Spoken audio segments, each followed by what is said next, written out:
हरिओम. योगदास श्री जयगणेश जोशी लिखित भक्तिबोधामृत 61. स्त्रैण. भक्ती स्त्रैण आहे, नपुसक नव्हे. सृजनात्मक आहे.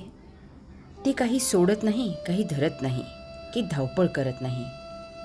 ती दोहोच्या मध्ये आहे. उपवास करून स्वतःला सत्वत नाही, कशाचा त्याग करत नाही, कशाचाही अस्वीकार करत नाही. तसेच ती अमुक विधी कर, तमुक पूजा कर, हा यज्ञ कर, अमुक अनुष्ठान ठेव, रुद्र कर, तमुक यात्रा कर इत्यादी कसली धावपळही करत नाही. ती काही पकडत नाही की कशाचा स्वीकार करत नाही. भक्ती कर्मयोग करून प्रशांतपणे अंशात्म्याची अंतसयात्रा करत राहते. कसला आटापिटा नाही की कसली गडबड नाही. मौन राहते आणि परमात्म्याची वाट पाहते. देवा, कधी भेट होणार, कधी मिलन होणार, अशा विचाराने तिच्या डोळ्यात अश्रू जमा होतात. अश्रू भावभावनांचा प्रांत आहे.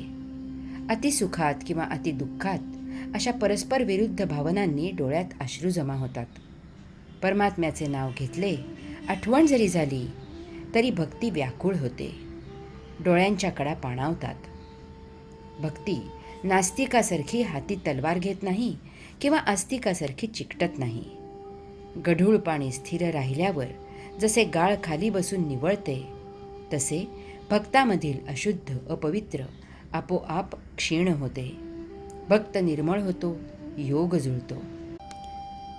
यामुळे भक्ताची अखंडता पाहणे उद्बोधक होईल. हरि ओम.